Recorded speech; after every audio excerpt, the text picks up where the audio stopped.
Skal vi starte?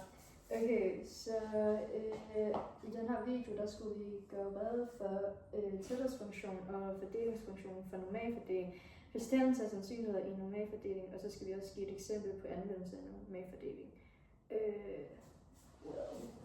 Så vi kan lige starte med at tegne. Så hvad en normalfordeling sådan er, det er egentlig bare en større stikprøve, hvor man ligesom har nogle uafhængige sådan, Altså uafhængige ting, som man måler på. ja, og det kan for eksempel være længden på nogle skruer, eller højden i vores klasse, vores hold. Vi har, og ja,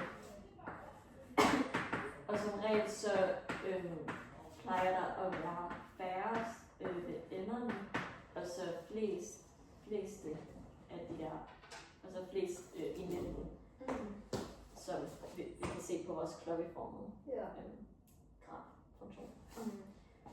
Og typisk så midten også, der er hvor middelværdien så er, som man så kan kalde for my. Yes. Så egentlig normalfordeling kan så vises grafisk på to forskellige måder, hvor vi har tæthedsfunktionen og så fordelingsfunktionen. Og hvis vi så starter med tæthedsfunktionen, så er det også så er det den, der også er klokkeformet. Der er klokkeformet. Og her vi viser, det er jo så, at middelværdien så er i midten, hvor vi så har spredningen, som er så det der ligesom er fordelt blandt de forskellige variabler og værdier. Og her kan vi kigge på den normalfordelte stokastiske variabel, som kan skrives som x, og så n, og så er det så middelværdien og spredningen. Ja. Ja, og det er så den normalt fordelte stokastiske variabel. Ja. Og så selve tæthedsfunktionen kan jo så skrives som, altså funktionen for den, det kan skrives som fx 1 over kvadratroden af 2pi gange spredningen, og så gange e minus 1 af 2, en halv, minus en halv, gange med x minus my over sigma, i anden. Ja.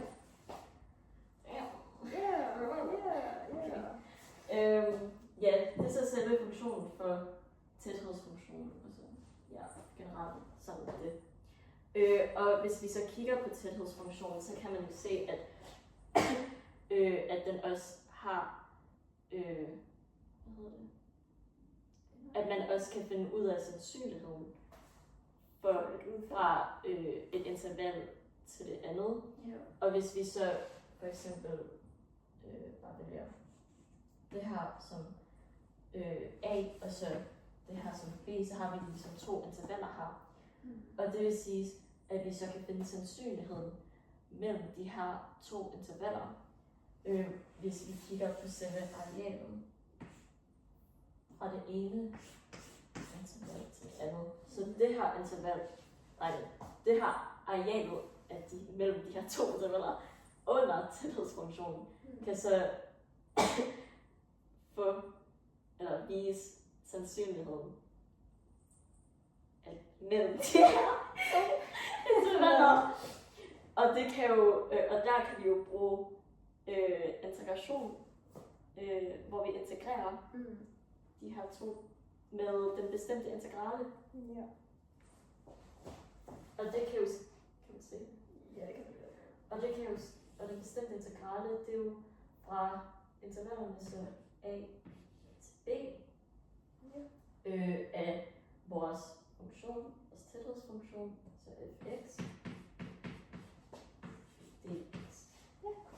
Så det areal, der er her, det er arealet her. Og sammenhængen mellem det er så sandsynligheden mellem de to intervaller. Ja. Yes. Vil du tage Fordelingsfunktion. Okay. Du kan bare tage. Skal jeg tage den? Det kan du jo forklare. Okay, så fordelingsfunktion. Det går vel ud om på, at det kan egentlig bare, det er egentlig bare en anden grafisk måde at vise sandsynligheden på. Ja, den er vel så ikke købeformen, den er mere S-formen. ja, S-formen, hvad det hedder. Ja. Og der kan man vel sige, at altså, hvad det der med, hvis man så bare har en anden A her, altså hvis vi har en punkt her, fra A, altså vi går op over, altså ud til x-aksen, så kan man vel Det er så sandsynligheden. Så F af A.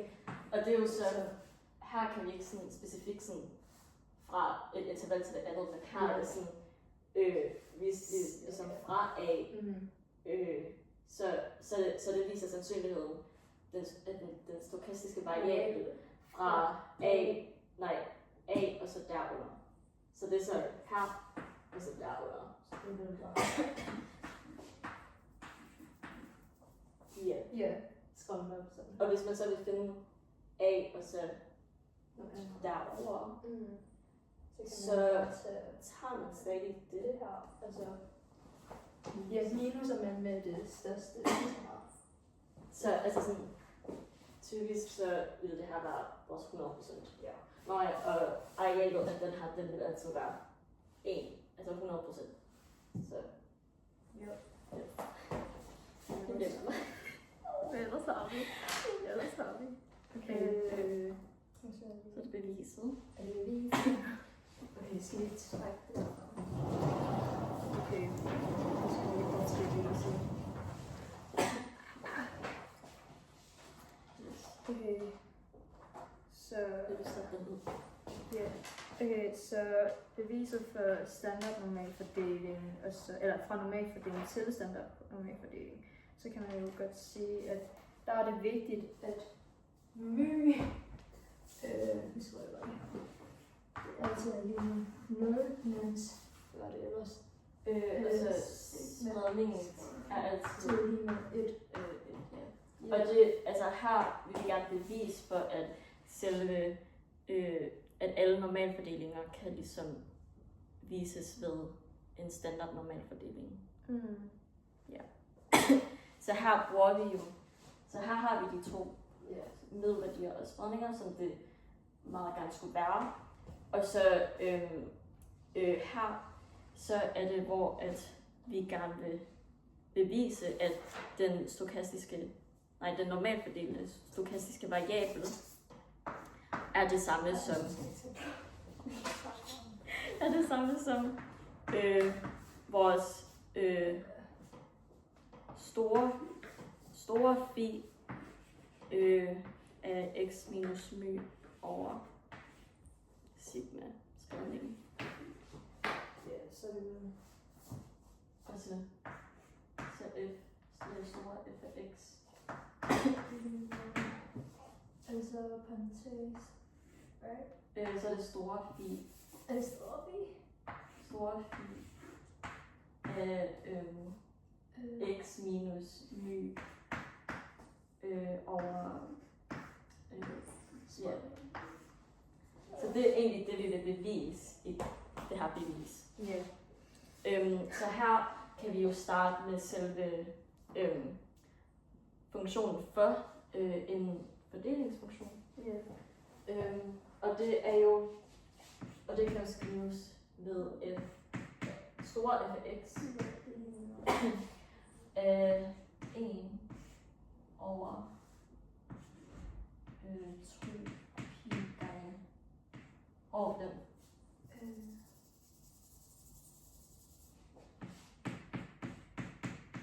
Det er den bestemte integrale fra minus uendelig til x, og så selve funktionen er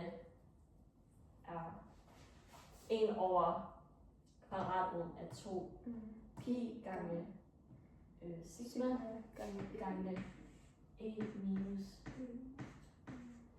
en halv Altså det er u. Ja, fordi vi har Nå lavet ja, x. Så vi erstatter x med u. da vi allerede har Fordi vi allerede har x, der er x. øvre integrationsgrænse. Så vi kan ikke bruge det samme, ellers så fucker det lidt op. noget. Ja. Så folk kan Altså, Okay. Det er jo... Ja. right. Ja. Og så her, det er jo, så ved vi jo fra det vi har sagt, at vores my er lige nu 0, og vores sigma er lige nu 1, så det kan vi jo sætte ind i vores funktion for at ligesom forkorte det. Ja. Så det betyder jo, at vores funktion nu bliver til stor Ja. x. Og så er det jo bare det samme, så fra minus uendelig til x over. Og her sætter vi jo 1 ind her. Så det betyder jo bare, det er jo bare et ramrum af 2 pi, der kommer til at stå her. Ja. Og så e opløftet i minus en halv. Og så sætter vi så den her gang, hvad det nu u med, hvad det nu t, eller hele den der parentes der, alt det der er i parentesen, det sætter vi med t, sådan at det ligesom er et uafhængigt variabel. Ja, også fordi at de jo ligesom går ud med hinanden, men her bliver det så t, sådan at, ja, så det bliver så t igen. Altså, dt. okay, vil du? Ja. Okay. Så starter vi vel bare med at udføre det her integration ved substitution.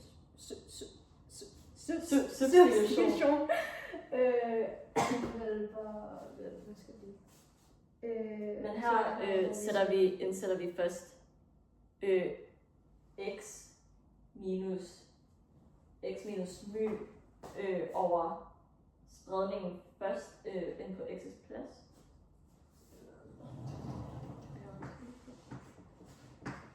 Og så er det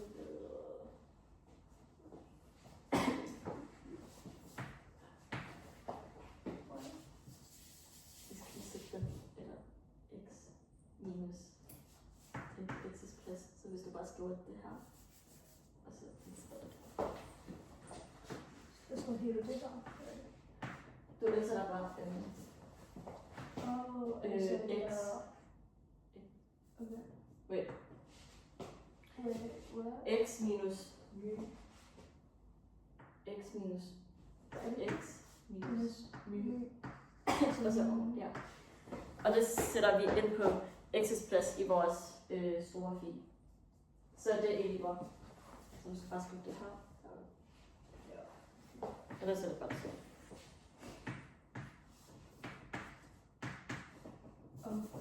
Det var vel, jeg faktisk bare lige at blive med her. Så det er bare... Plus... og så... divideret med... spredning sigma, og så... og så det er alt det der... Ja.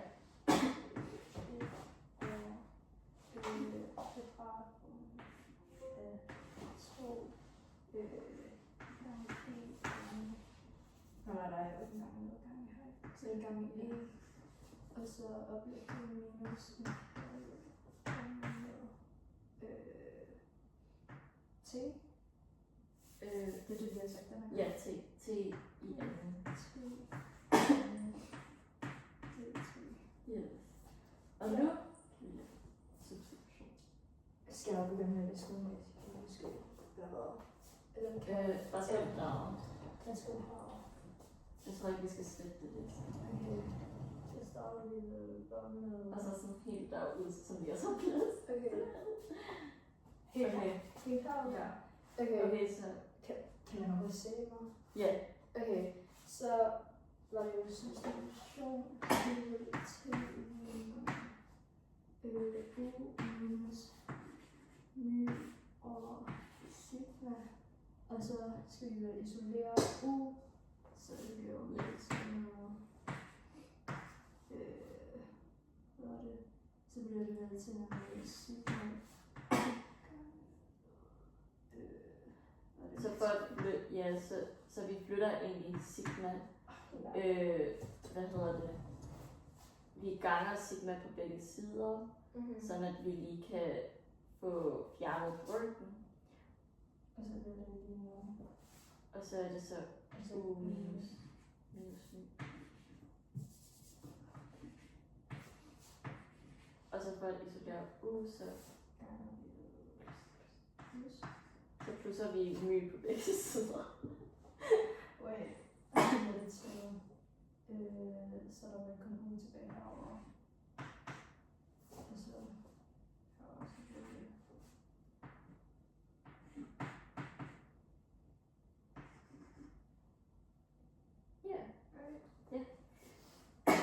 Og så her nu kan vi starte selve vores substitution, hvor vi ligesom, hvad hedder det? Differentierer det med hensyn til t. Med hensyn til t, så differentierer vi det, sådan at det ligesom bliver dt. Så det er og det er eller omvendt. Nej, jeg tror det er rigtigt. Ja, det ja. Ja, okay, gør jeg. Okay, og så lige mod u. Og her skal vi isolere dt, så vi ganger på begge sider.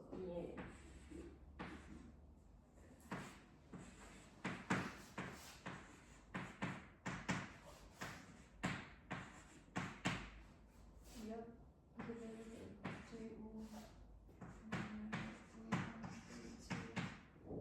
Og så skal vi få u hen på den anden side, så vi kan få isoleret dt. Eller så bare... Nej, det er det.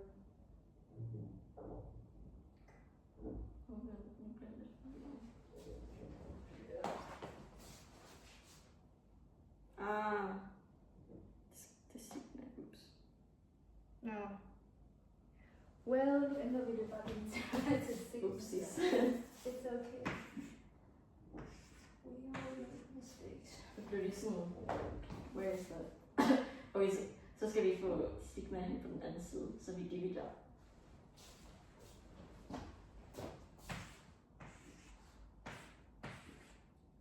Og så skulle dt gerne stå helt alene.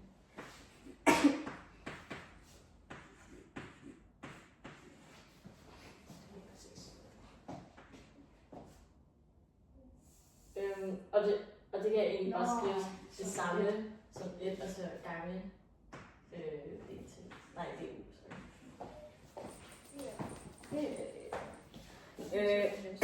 så er vi der med det. Så nu skal vi beregne vores nedre og øvre integrations grænser. Og det gør man jo bare ved, at vi ved i vores nedre, det er minus uendelig, og det gør vi jo bare ved, at vi sætter minus uendelig her, og det giver minus uendelig, så den forbliver det samme.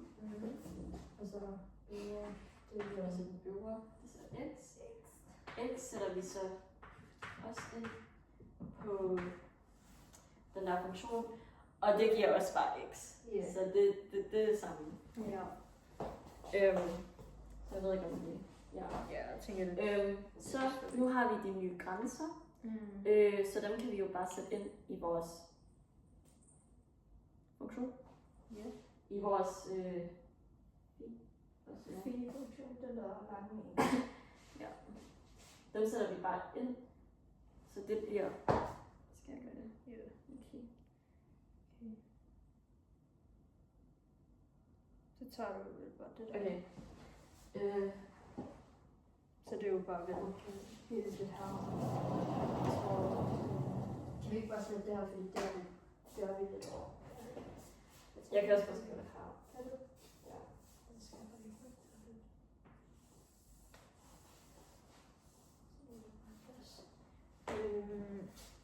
Så er det vel... Okay, så det bliver, hvor det bestemte integrale fra minus n til x.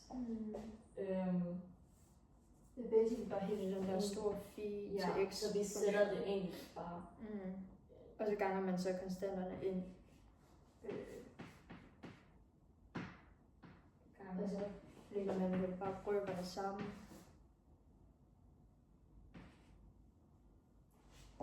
Platek og sådan. Ja. Eller hvad, nej. Den her gang så er det ikke t, så er det sættes lidt op. Minus my Ja. i over sigma i anden, og så er det gange det vi så har substitueret det derovre. Så det er 1 over sigma gange du. Ja. Og så er det vel bare gange brøkerne sammen. Yes, Og og så- her, ja, Ja. så bare for at sådan forkorte det, så kan vi gange den der ind på den der. Og det vil så give os den bestemte integrale fra minus n til x, og så 1 over Kvadratroden er 2. pi gange sigma. Der har vi gange over. Ja. 1 opløst i 1 minus en halv. Gange u minus my. Sigma i anden. Og det har vi jo sagt deroppe er det samme som... Er det samme som det vi skulle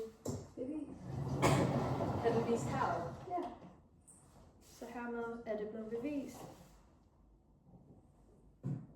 Præcis. Ja.